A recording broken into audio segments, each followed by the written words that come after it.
Hi there, I'm Oisín Lunny, and it's my pleasure to wish you a very warm welcome to our first episode of Season 2 of the Siemens Advanta podcast.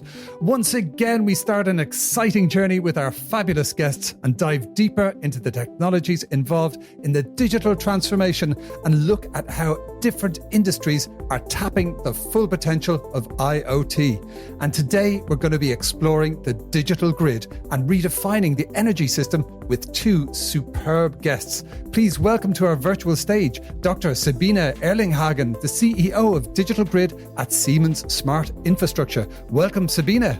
Welcome, everyone. And please welcome to our virtual stage the Chief Strategy and Innovation Officer at E.ON, Thomas Birr. Hi, good morning, Sabine. Hi, good morning, Oisín. Very nice to be here.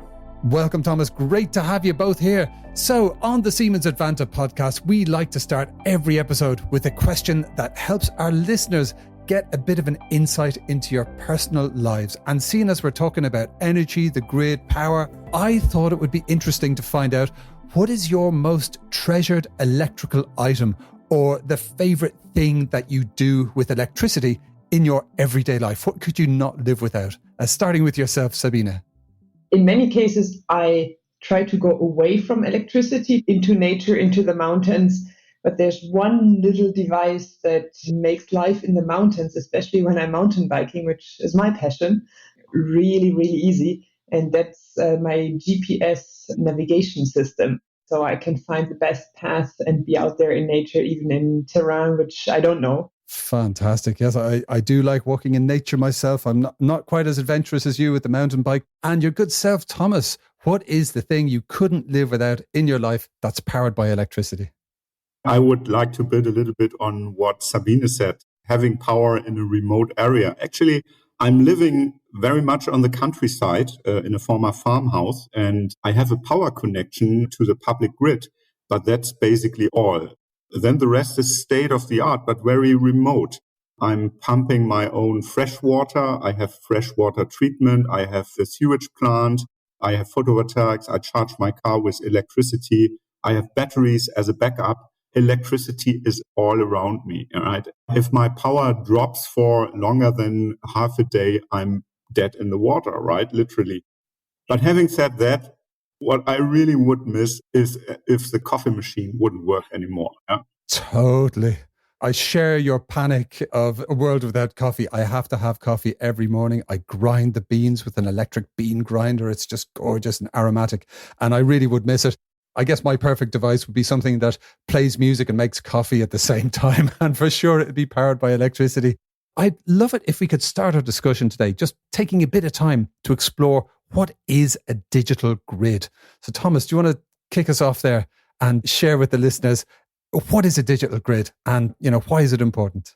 My vision of a digital grid is knowing exactly what is happening at each inlet, at each outlet, at each connection point in real time. And on top of that, being able to influence, being able to switch, and not manually, but applying artificial intelligence, algorithm to do the necessary switches. Because the name of the game at the end of the day is bringing supply and demand into balance as close as possible to the consumer and to the point of generation.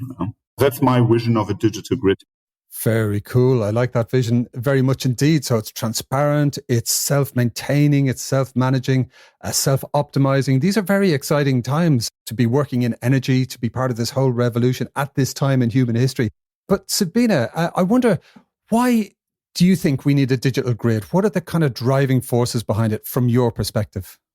Thomas, I couldn't have put it to the point better. That's exactly what we are up to and what needs to happen. The so-called DERs, distributed energy resources, and their EV charging and the likes also come into the game. The addition of that will increase sevenfold over the next decade. And 7x growth is mind-boggling. So why do we need a smarter grid? It's pretty easy because you need to cope with that. And it starts with the sheer process of planning that DER, adding it to the grid, giving permission that it doesn't do harm to the grid, and that the grid can cope with it, keep stable, and then managing it as it feeds into or consumes from the grid at all those endpoints. And that complexity and at so many places in the grid is just something that humanly is no longer manageable. Fascinating. Yeah, there's more transparency, there's more visibility, there's so much more data.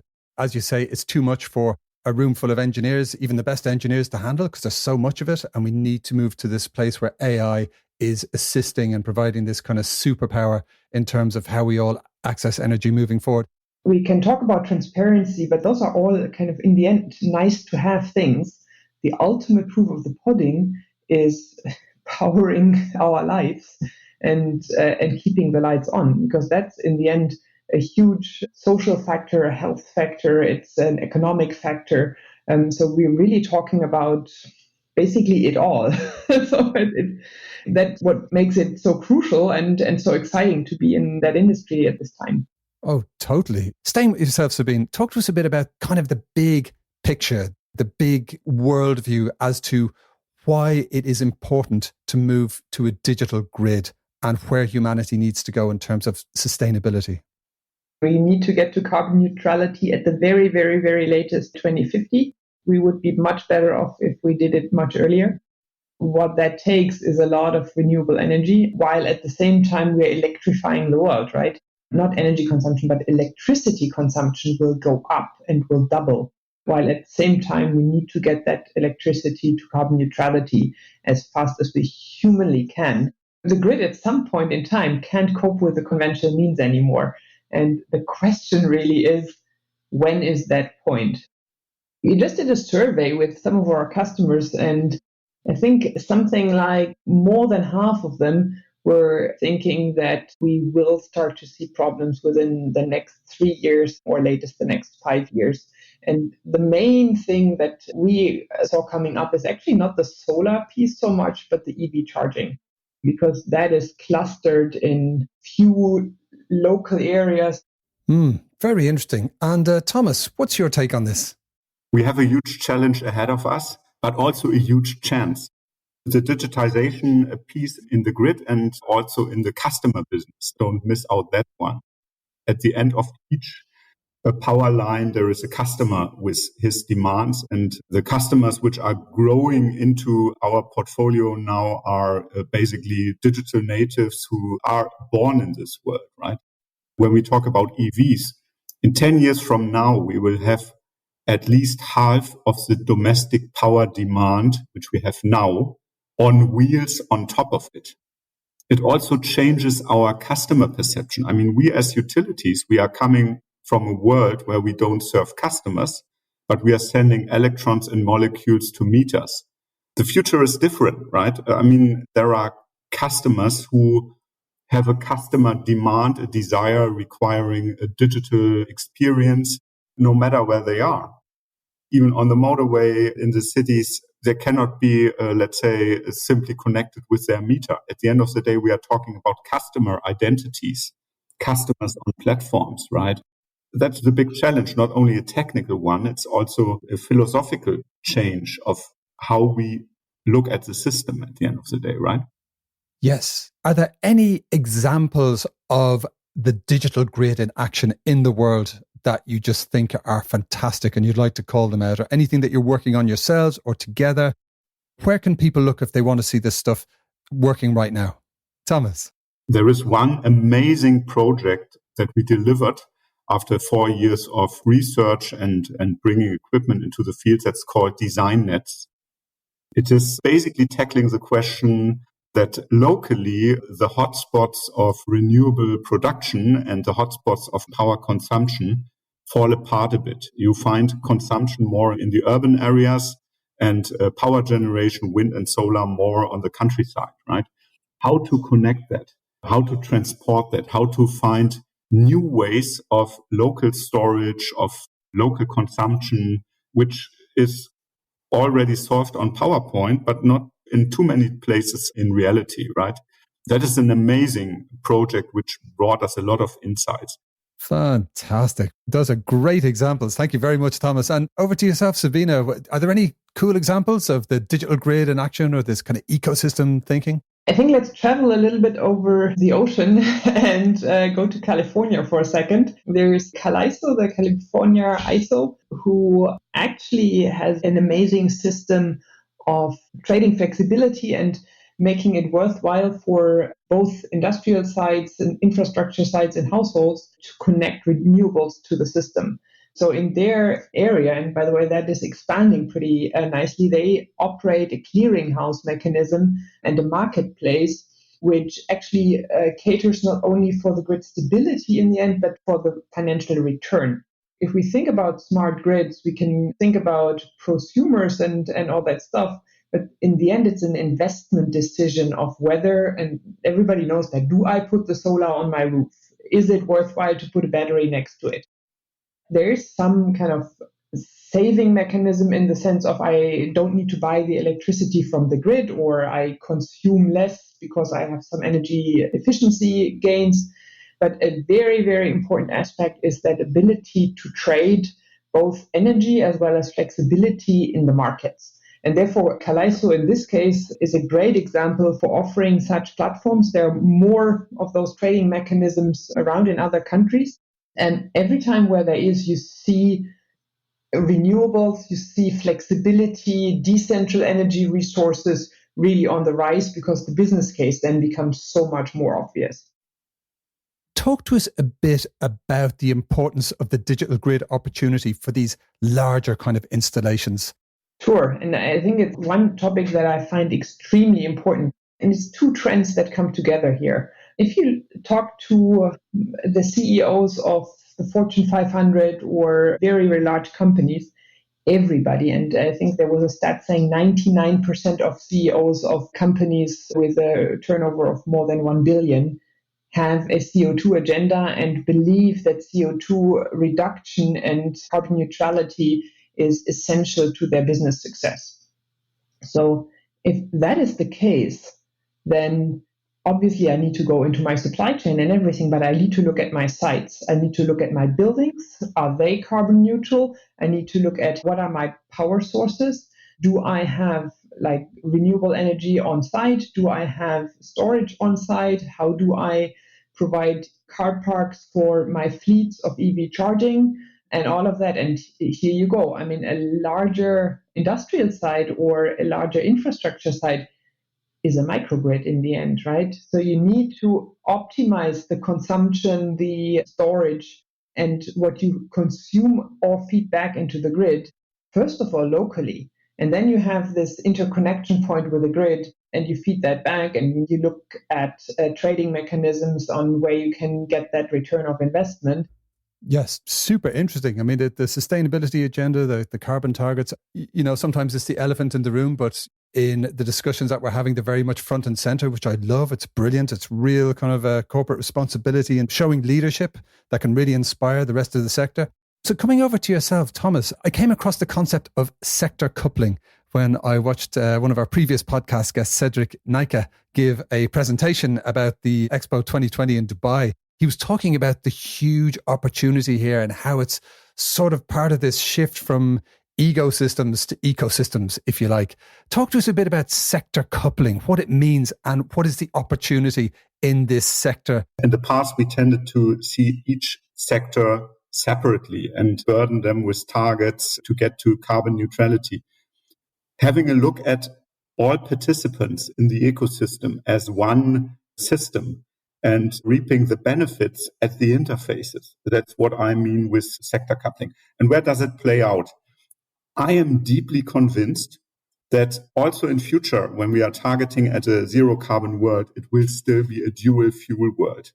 When we are talking about an all electric world, it's not only domestic generated electricity, which will be consumed locally, it will also be green electrons coming as molecules, as hydrogen derivatives, as green gases also. And why is that?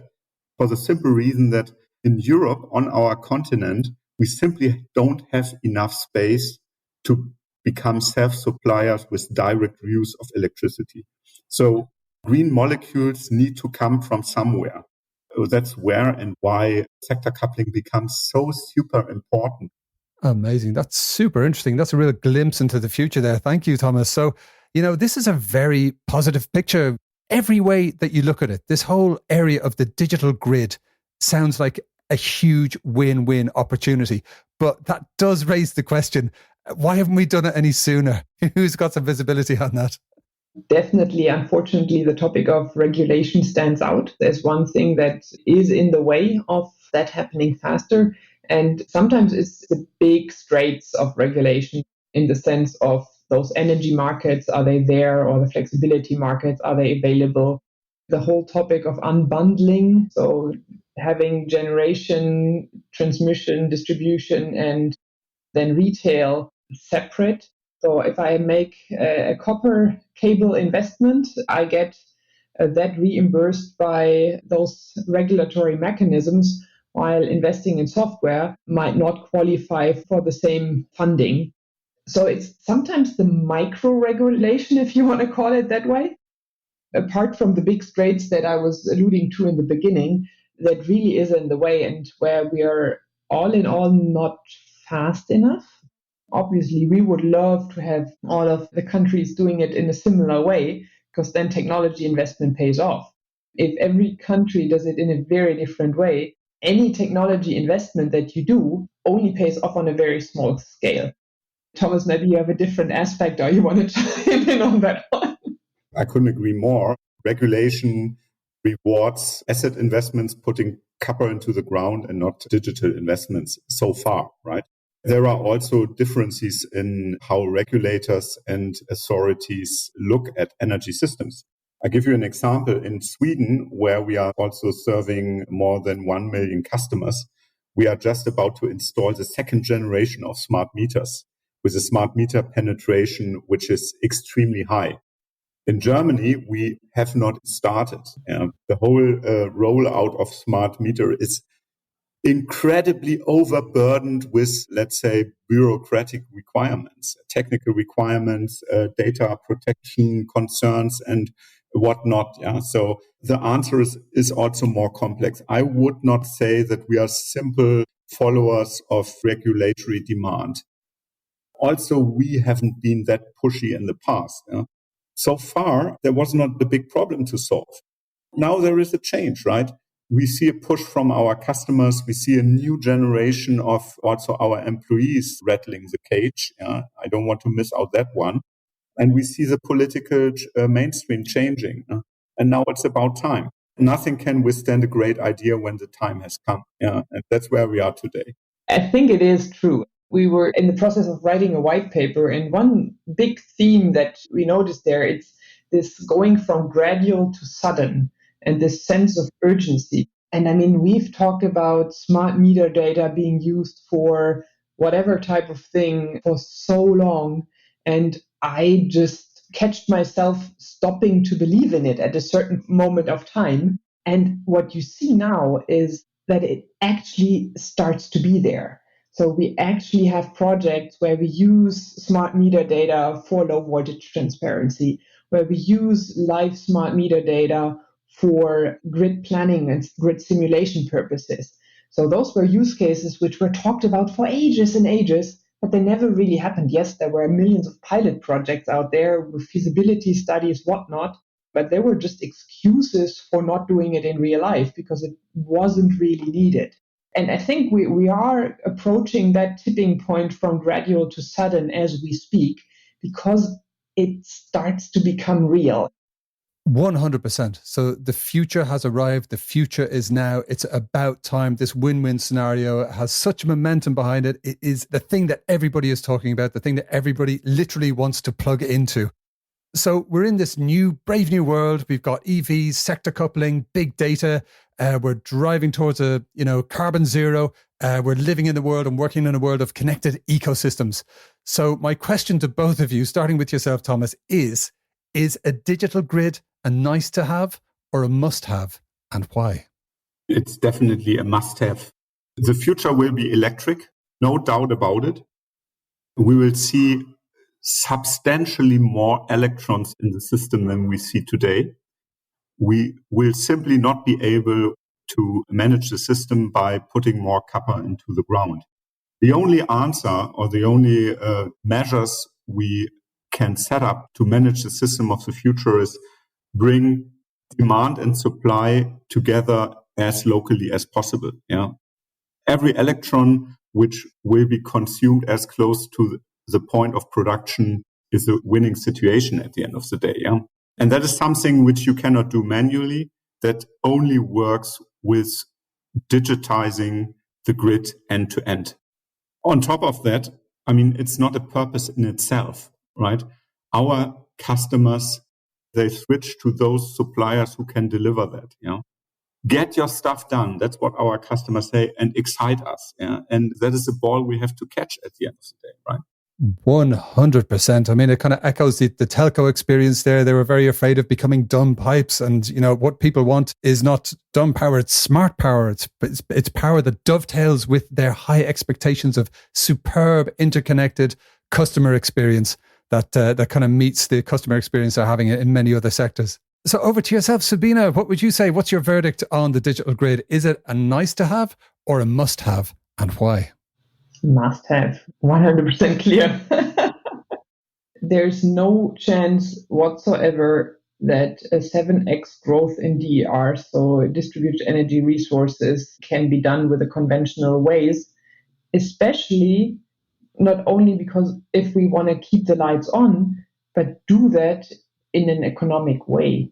So if we just use the old ways, then there's a lot of copper and a lot of technology that we need to add to all of the distribution grid, which is economically a non-starter. And unless you go smart about this, you won't keep the lights on and you will get exploding costs.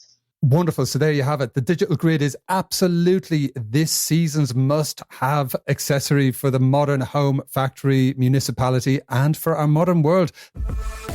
Thank you so much to our powerful guests for keeping the lights on literally and supercharging our lives with the very best combination of technology and joined up ecosystem thinking. Thank you to Dr. Sabine Erlinghagen from Siemens.